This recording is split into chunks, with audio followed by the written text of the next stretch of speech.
Hello year 8 and welcome back to mathematics. In this lesson we're continuing our topic of fractions, decimals and percentages. And what we're going to be doing is we're continuing some work looking at decimals. And today what we're going to be looking at is we're looking at terminating decimals, recurring decimals, and we're going to be also rounding with decimals. So our three success criteria for today.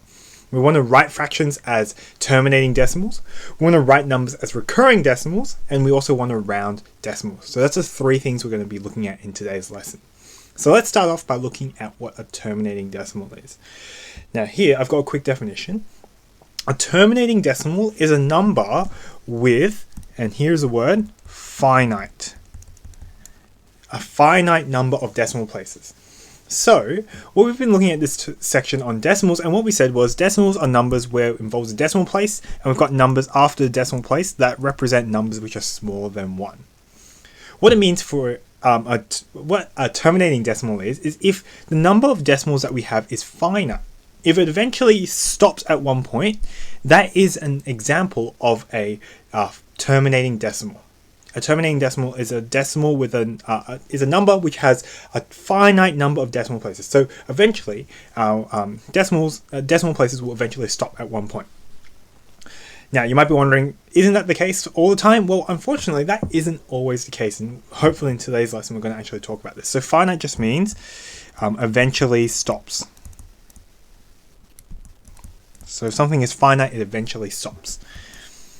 And so what we want to be able to do is we want to be able to write fractions as terminating decimals. Now, in a couple lessons ago, we actually had a look at this, and what we said was, if we have a fraction, for example 1/4, what we want to do is we want to rewrite it as with a power of 10 at the bottom. So we want to write it with some power of 10 at the bottom. What I'm going to actually show you today here is another way of rewriting fractions as decimals where we're actually going to use a different operation. Now, if you remember, earlier this year I talked about how a fraction is actually an operation, one of our 4 operations hidden in there. So here, if I see a fraction, for example, like 1/2, what this is saying is actually saying 1 divided by 2. 1 divided by 2.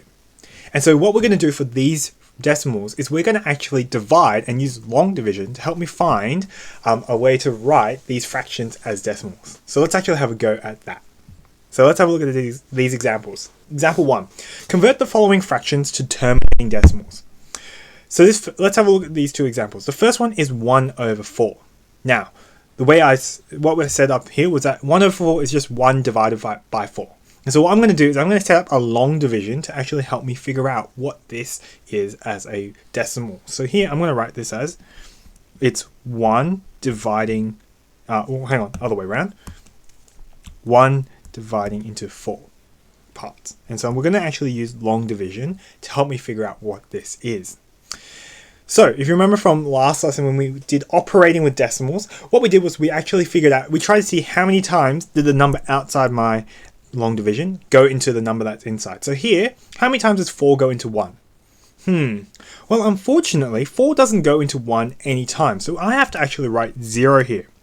And because it's 0, I'm going to actually need to use a decimal point here. So this is where our decimal is going to come in. So I've done that. Okay, then what we did was we moved on to the next decimal point place.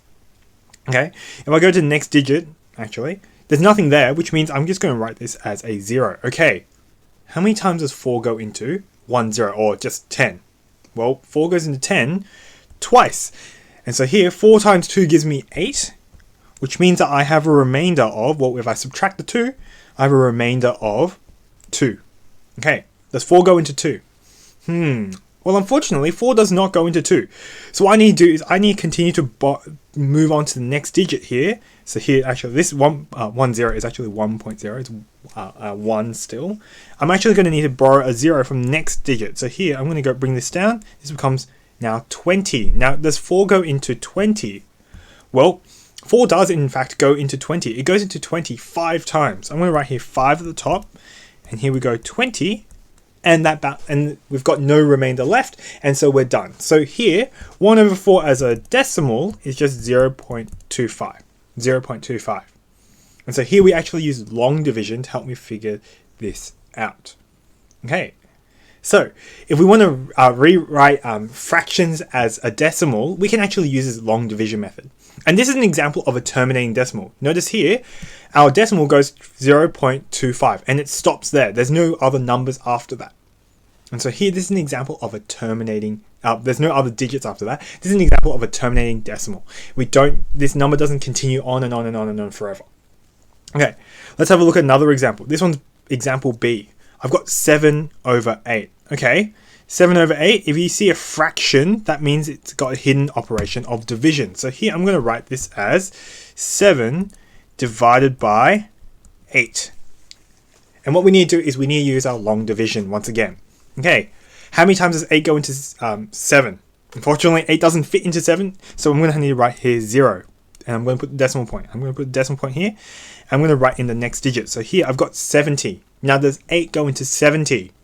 Well, 8 does go into 70. It goes into 70 how many times? 8 times. 8 times 8 gives me 64. So I'm going to write here 8 at the top.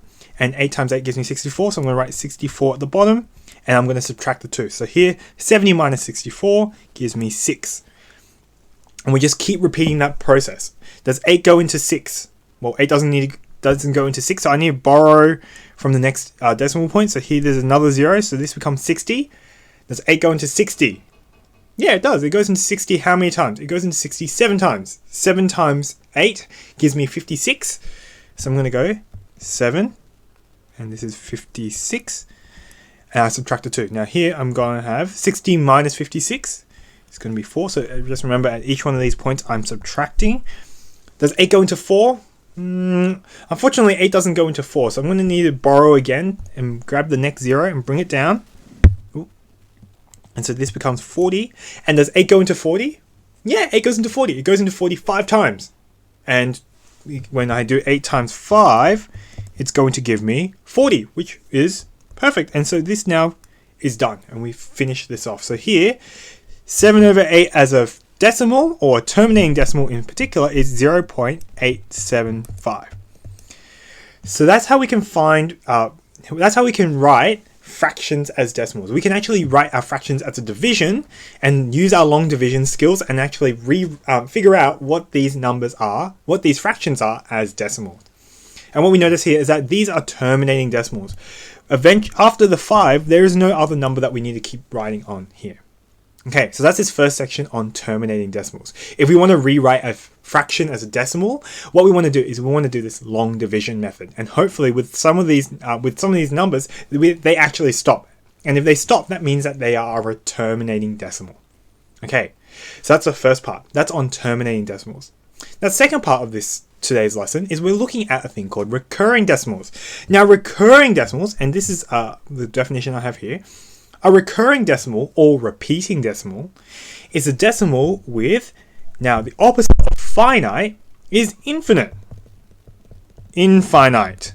Or just what this means is that it keeps going on and on and on forever. Hopefully you've heard of this number, infinity. Infinity is just a big number that is too big for us to count, and just means we're counting on and on and on and on and on and on forever. Now, a recurring decimal is a decimal with infinite number of decimal places where there is a repeated pattern of the digits. So infinite, what I said was this goes on and on forever.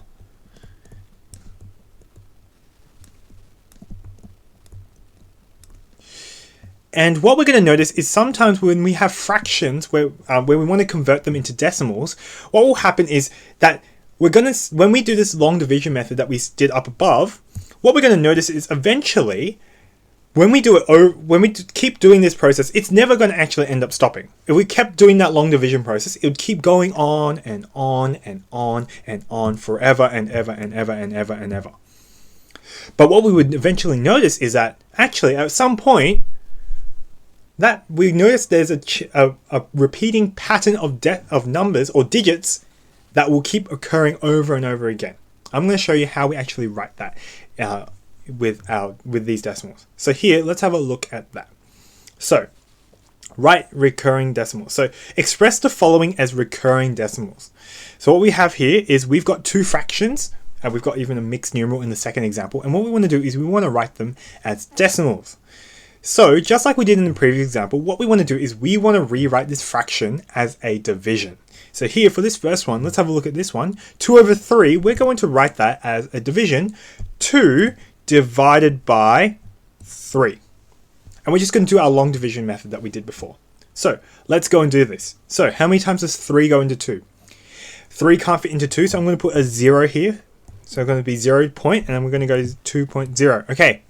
Does 3 go into 20 though? Yeah, 3 goes into 20. It goes into 20 6 times because 3 times 6 gives me 18. So I'm going to put in 18. And what I want to do is I want to subtract these two. Okay, 20 subtracted by 18 will give me 2. And so I repeat that process. 3 goes into 2 times. How many times does 3 go into 2? It goes into 2 0 times. And so once again, we need to grab a 0 from here, from our next digit, and bring it down. And so here we get 20. And then we repeat that process. How many times does 3 go into 20? 3 goes into 20 6 times. 3 times 6 gives me 18. And so here, I'm going to write here 18, and I need to subtract the 2. And what we notice here is then, well, cool, that will give me a remainder of 2. Now, hopefully, some of you at home are starting to go, hang on, that looks oddly familiar. Didn't I do that in the previous step? And yeah, you did. And what we would start to notice is actually, if I kept repeating this, well, 3 doesn't go into 2. So it goes into 2 0 times. So I need to borrow a 0 from the next digit. So here this becomes 20 again. Notice here, we're just repeating the same division over and over again. And so what would happen is, what we would notice is, for me to write 2 over 3 as a decimal, it would end up becoming 0.666666, and so on. And so here, this is an example of a recurring decimal. These 6s are never going to end. It's going to keep going on and on and on and on and on and on and on and on and on and on and on forever. And so this is what a recurring decimal is. It's infinite. The number of 6s that we're going to get is infinite. It doesn't end up stopping. So you might be wondering, hang on, how do I write this as a decimal then? You can't just go on your piece of paper and just keep writing 6666666 until the end of the page. So what we actually do to represent this as a decimal is, what we're going to go is, okay, cool, I'm going to write 0 point, and we notice that 6 just keeps repeating itself. So what I'm going to do is I'm going to write 6, and I'm going to put a bar above it. And what this bar tells me is that after the 6, this 6 just keeps repeating over and over and over again. Another way that people have also written this is 0.6 with a dot above. And what this tells us is that this is recurring. This 6 is just going to keep going on and on and on and on and on forever. So if we want to write a recurring decimal, we either use one of these two to write our recurring decimal. Okay, so for this first example, just like we did in the previous examples with the terminating decimals, we're going to do long division. And once we start to notice that there's a pattern, we can just go, okay, we're just going to write this as a recurring decimal with our bar or with our dot. Okay, that's the first example. Let's have a look at the next example. Here I've got 3 5/7. Now, for this decimal, because we've got 3 wholes over here, what I can do is I can actually just leave that as 3 points. So I know my answer is going to be 3 point something. And so all we need to do is just do the division that would happen in this fraction. So here, I'm just going to do, well, 5/7 is just doing 5 divided by 7. Okay, so like we did before, 7 can't go into 5, so I'm going to put a 0 here. 0 point, and we're just going to repeat that process that we did before. I'm going to borrow a 0 here, so it's going to be 5.0. Let me put that in black actually. How many times does 7 go into 50? Well, 7 goes into 50 7 times, because 7 times 7 gives me 49, and I have a remainder of, well, I subtract the 2, and I have a remainder of 1. Does 7 go into 1? Well, unfortunately not, so I'm going to need to borrow a 0 from the next digit. Bring that down. 10. Does 7 go into 10? 7 goes in 10 once. So 7 times 1 will give me 7, and then I'm going to have a remainder of, subtract the 2, I'm going to have a remainder of 3. 7 can't go into 3, so I'm going to borrow the 0 from the next one down. So 0 goes down here. And we're going to repeat this process. 7 goes into 30 4 times, because that's 28. 7 times 4 gives me 28, and so I have a remainder of 2.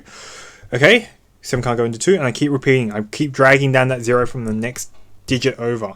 So 27 goes into 22 times.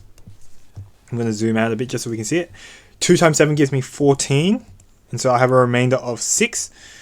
Ooh, and then I just keep doing this. I keep borrowing down. 6, and I've got 0 here. 7 goes into 60, or let me think about that, 8 times. So 8 times is 56. I've got a remainder 4. Ooh. Okay, 40. How many times does 7 go into 40? Well, it goes into 45 times, because 7 times 5 will give me 35. And so here this becomes 35, and we put that there, and we have a remainder of 5. And so the next step would be 50. Now, if you remember from the very beginning, we actually started off with this 5 and 50. So what we're going to notice here is after we do this division, it's going to repeat that pattern. So let's just do it for the sake of doing this. 7 goes into 50 7 times. And that gives me 49 and a remainder 1, which is what we did all the way back up here. And so what we notice is that this sequence of digits is actually going to start repeating after this point here. So after this 5, it's going to start repeating itself again. And so what I can do is I can write this decimal as 3 point, because we still have that 3 whole, 3.71428. And to show that it's recurring, I'm just going to draw a line all over these digits. So that tells me that this is just going to keep repeating over and over and over and over and over again after that point. So here, it's just going to repeat this pattern. So after that 5 is going to become 714285 again. And it keeps repeating 714285, 714285, and on and on and on and on forever and ever and ever. So that's how we deal with these recurring decimals. Just like we did before with terminating decimals, what we want to do is we want to do a long division. And the moment we start to notice, hang on, I've actually done this division before, we can just write this as a recurring decimal. Okay, so that's how we do recurring decimals. The final thing that we want to be able to do with our decimals in this lesson is actually round decimals. Now, when we round, that is just what we are doing is actually we are making an estimate. We are making our number a little bit easier, a little bit simpler. And the way that we do this is we actually need to look at 2 digits in our decimal. So, rounding decimals. Let's have a look at the steps I have here. Firstly, when you're rounding, find the decimal place you want to round. Now, in the question, they'll tell you, for example, that they want you to round to 2 decimal places, 3 decimal places, 4 decimal places, depending on what the question asks you to do. So we're going to call this particular decimal place the rounding digit. So for example, if I have the number 1.43721, and they ask me for the second decimal place, well, the second decimal place is just going to start from the 4, 1, 2. So the second decimal place is the 3, and this is my rounding digit. If they ask me for the fourth decimal place, I start from the decimal place. I start from the decimal point and I go 4. 1, 2, 3, 4. And so the fourth decimal place would be this 2, and this would become the rounding digit. So it depends on the question that you have. Okay, so find the decimal place that you want to round. Then from there, we want to move to 1 digit to the right. So we're just going to move on to the next one. Now this is called the critical digit. And depending on what the number of the critical digit is, that will change what we do. So if the critical digit is less than 5. So if the critical digit is between 0 to 4, what we do is we round down. What this means is we don't change the rounding digit. And so when we round down, we don't change the rounding digit and we just stop it at the rounding digit. If it's 5 or more, however, what we do is we round up. And so what we do when we round up is we add 1 to the rounding digit. So with my example up here, let's say I wanted to round to 2 decimal places. So right here, I've got 2 decimal places. What I do is I go to the second decimal place, so that I go to the rounding digit. So 1, 2. So 3 is my rounding digit. And then I go to the next digit over. So the next digit is the 7. So this is my critical digit. Okay. Then from there I go, okay, look at the critical digit. 7. Is that less than 5 or 5 and above? Well, it's actually 5 and above. So what I need to do is I need to round up. When I round up, I add 1 to the rounding digit. So here, that rounding digit was originally 3. When I add 1 to it, it becomes a 4. And so this just becomes 1.44. And that's it. Okay. So let's have a look at a couple of examples of rounding decimals. So what we want to do, round the following to the specific number of decimal places, specified number decimal places. So here we've got two examples. A, 15.35729, and we wanted to do this to 3 decimal places. Okay, so 3 steps that we wanted to do. First step, we want to find the rounding digit. So here I look at the 3rd decimal place. So let's go to the 3rd decimal place. Actually, maybe I'll write this a bit bigger so we can see everything a little bit clearer. Let me try that again. So here I've got 15.35729. I want this to 3 decimal places. Okay, so 3rd decimal place. So 1, 2, 3. So this 7 here, this is my rounding digit. This is one that is either going to change or stay the same.